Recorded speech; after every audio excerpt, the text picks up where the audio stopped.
Good evening, ladies and gentlemen. You're watching NDTV. It was polling day today, both in Jharkhand and Maharashtra, and a lot is at stake for both political fronts. We'll take you through the highlights. In fact, exit poll numbers have started coming in. I'm Vasudha Venugopal.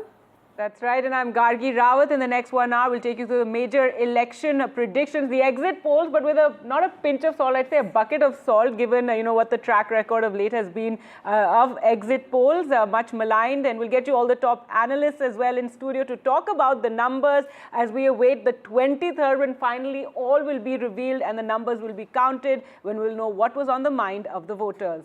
Well, Maharashtra has voted. In fact, the state has recorded around 58% voter turnout, with Mumbai at 49% voter turnout, registering a slightly improved voter participation. Now, the battle in Maharashtra, where India's financial capital, Mumbai, is located, is particularly critical for the political future of the state. In the last 5 years, the state has seen 3 chief ministers and splits in 2 major opposition parties, multiple legal and political wars for symbols, defections, and changing political formations. It is the ruling Mahayuti, comprising of Devendra Fadnavis-led BJP, the Eknath Shinde-led Shiv Sena, and the Ajit Pawar-led Nationalist Congress Party NCP versus the opposition Mahavikas Aghadi, that's MVA alliances Congress, Uddhav Thackeray-led Shiv Sena, and Sharad Pawar-led NCP. Remember, in the Lok Sabha elections, the MVA had emerged ahead of the Mahayuti, something they'll be hoping to repeat, Vasudha, but we'll just get you those highlights from the exit polls. 36 seats in Mumbai have been particularly important because this is where the Sena versus Sena battle will play out. Well, of course, the state in the last 5 years has seen shifting alliances, Gargi, and ideological clashes. But the campaign of the 6 parties in the fray this time was clearly centered around caste equations, welfare promises, and many emotional appeals. There were intense deliberations over seat sharing, allegations of running divisive campaigns, even accusations of using bitcoins, distributing cash for votes that have been leveled by parties against each other. I think this is the first election where bitcoins have, yes, featured in this Crypto, way. But yeah. Exactly, and we'll get you more details on that. But yes, very different regions, very different issues, lots of mini elections is how it was being described. 5 vast and diverse regions: Vidarbha and Marathwada, known for its soybean and cotton problems; Western Maharashtra for its cooperatives; North for its onion prices; the Konkan region, with Mumbai significantly accounting for jobs and infrastructure. Voting in Maharashtra has often been varied, which is why the post-poll play has been important as well. Talking about the other important states, a pitched electoral battle was also witnessed in Jharkhand, where the JMM-led alliance took on the BJP in the second phase of polling today. By-polls were also held in 15 assembly seats across Uttar Pradesh, Punjab, Kerala and Uttarakhand today. In Jharkhand, seats voting in the second phase concentrated in the Santhal Parganas and North Chota Nagpur regions. These are also regions, Gargi, which were completely critical for the formation of Jharkhand in 2000. And the campaign this time around was centered around tribal identity. We saw, top leaders from the Prime Minister, Home Minister, all leaders aggressively pushing this position regarding infiltrators from Bangladesh, illegal infiltrators who are responsible for decline in tribal numbers, also taking away land. Absolutely. So will these elections bring political stability to the state of Maharashtra? Caste welfare, shifting loyalties, or pursuit of power? What actually drove the voters this time in the state and in Jharkhand? How will the meta-narratives of welfare and tribal identity play out? Many questions there, and we do have experts in the studio with us to answer them. We have Neeja Chaudhary, senior author, senior journalist, and also Aditi Fadnis, columnist and senior author, senior journalist, joining us. Thank you both of you for joining us on this broadcast. Aditi ma'am, every time I think of Maharashtra, I think of your travels. I know this time you didn't travel there. So tell us, what are your big takeaways from the campaign? The exit polls are already showing. Right, and we'll get those numbers up already. If we just broadly take you through it, as you can see the numbers there, most exit polls are giving the NDA the edge or the majority in both states, in fact, from the looks of it. If we will go to each one of them one by one, but yes, go ahead. And what are the corrective measures that the BJP took specifically after the 2024 elections? Because that was a shocker for them. 9 on 28 seats. That was completely unthinkable for the BJP. But clearly there are some corrective measures that the BJP has taken, which clearly brought them back in the game, isn't it? So the biggest, I think, is the Ladki Bahina scheme. Ladki Bahin scheme, even when the well before the election was declared and during the campaign, during the negotiations for seats, this was something that the Congress and the other parties felt would throw a spanner in the works. Before that, the narrative of betrayal, of family, of emotion, that was kind of ruling. After that, after this scheme, the government, the Maharashtra government gave a full 4 months installment of the allowance that it was going to promise. So 8,000 rupees for every household if you are in a rural area and eligible for the scheme is pretty good. It's quite a lot of money. They made sure it got to everybody's accounts, Neerja, as you pointed out. But let's just take our viewers through the exit polls as they're coming in with all the health warnings, Vasudha, as we've seen of late of, exit polls getting it wrong. We just saw that in Haryana. But if we talk about the exit polls, Matriz has given out the NDA 42 to 47 seats in Jharkhand, and the India bloc, they've given 25 to 30. And People's Pulse has given NDA 44 to 53 in Jharkhand, and India bloc 25 and to 37 to the India bloc. And of course, when you talk about Maharashtra, People's Pulse has given Mahayuti 175 to 195. The range is really huge here. And of course, Mahavikas Aghadi People's Pulse has given them 85 to 112. Matriz has given Mahayuti 150 to 170, and MVA around 110 to 130. Now, PMark has really played it safe, 137 to 157 for Mahayuti, and 126 to 146 for MVA. And finally, People's Pulse for Maharashtra, given the Mahayuti 175 to 195 and 85 to 112 for the MVA. And if we average this out, in Maharashtra, the MVA is getting a maximum of 136, minimum of 122, while Mahayuti is getting a maximum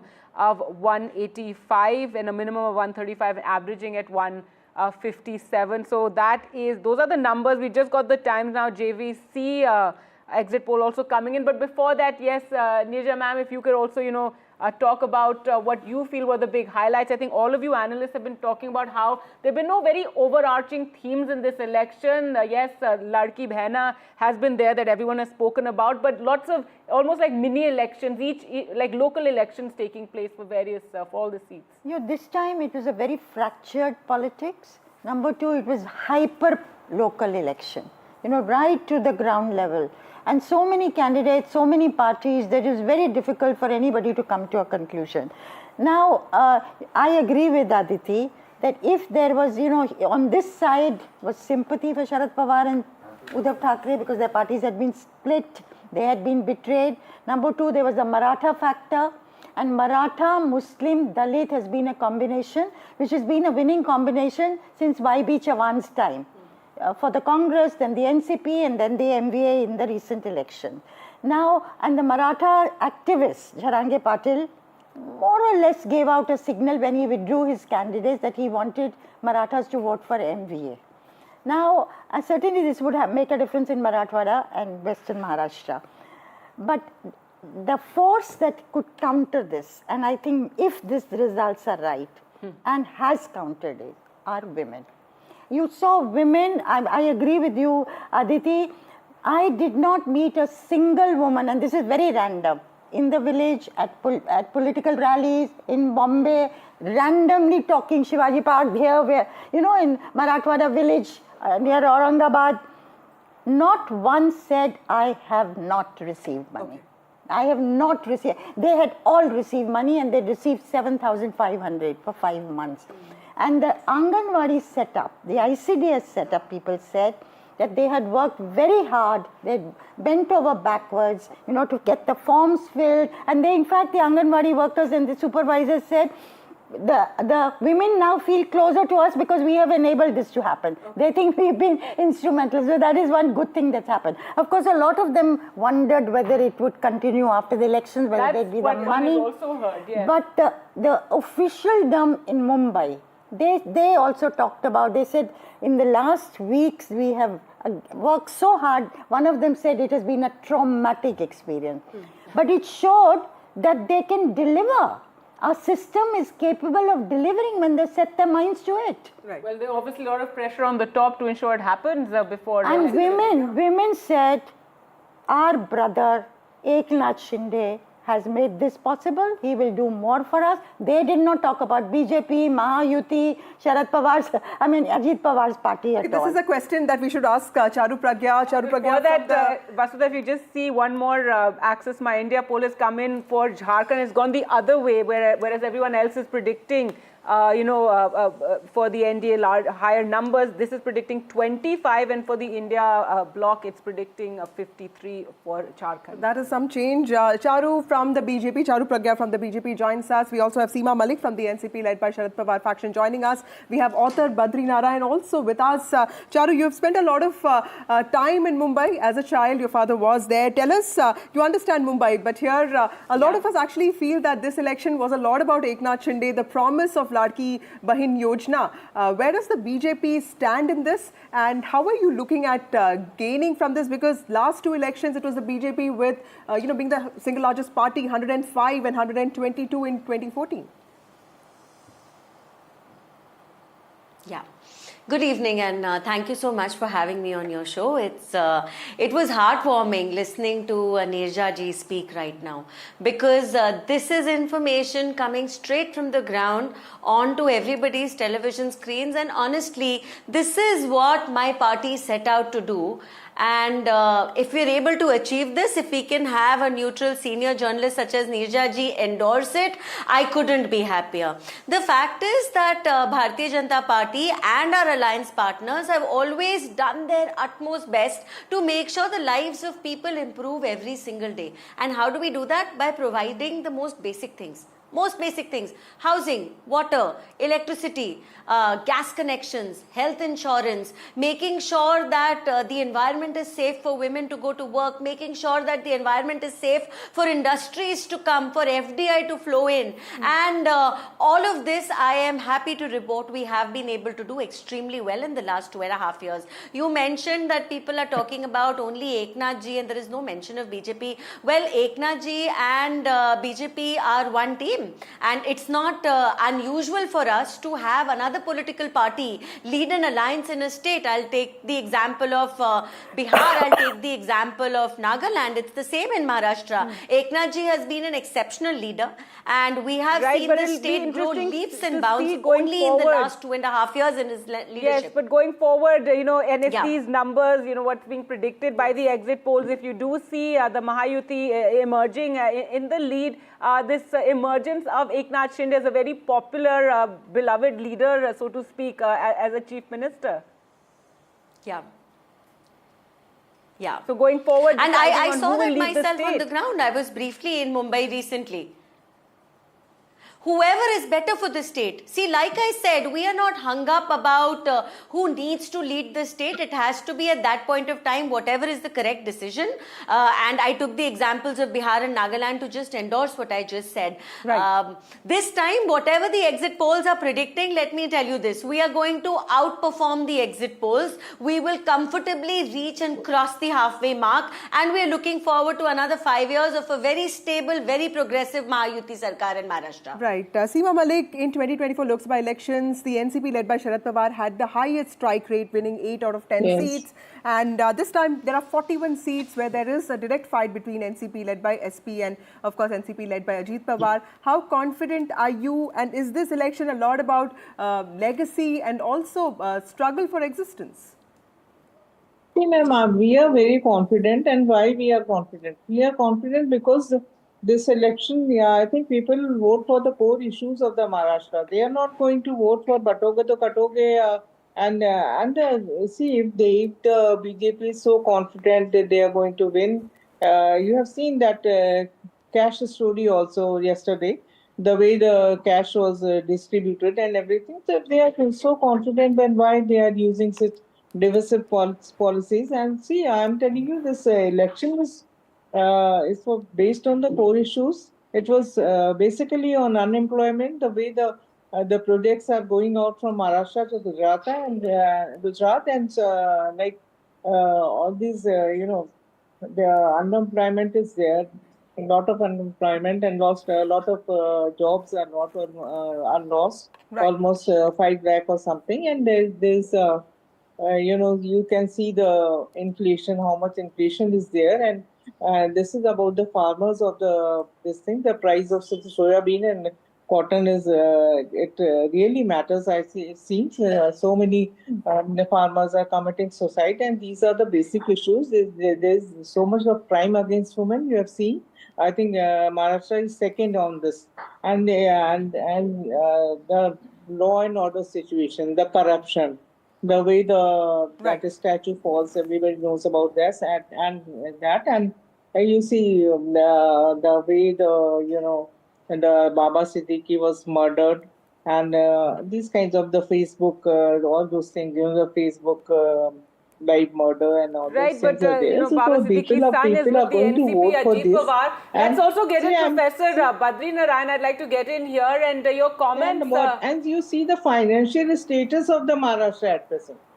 All right, so People know the way it's they easy are to say throwing all these money, points and sitting you in see- in studios and talking about it, but it really what is on the ground, what are the people feeling, what appeals to them, that is the key. And Professor Badri Narayan, so far as we're looking at these exit polls, as far as Maharashtra goes, it is giving the Mahayuti another term. I think, actually, I begin my comment with a disclaimer that Yes, it of is course. still exit poll. It's not a result, so it's very difficult to conceptualize. But I think already we have talked about it, that in Maharashtra there is a one Maharashtra, there is a multiple Maharashtra, and there's a regional variations, caste variations, and at every level we see fragmentation within the homogeneous stereotypical community which we have formed. Suppose that Maratha, suppose that OBC, suppose that Dalit. Four Maratha claimants are contesting in the same field for the Maratha voters.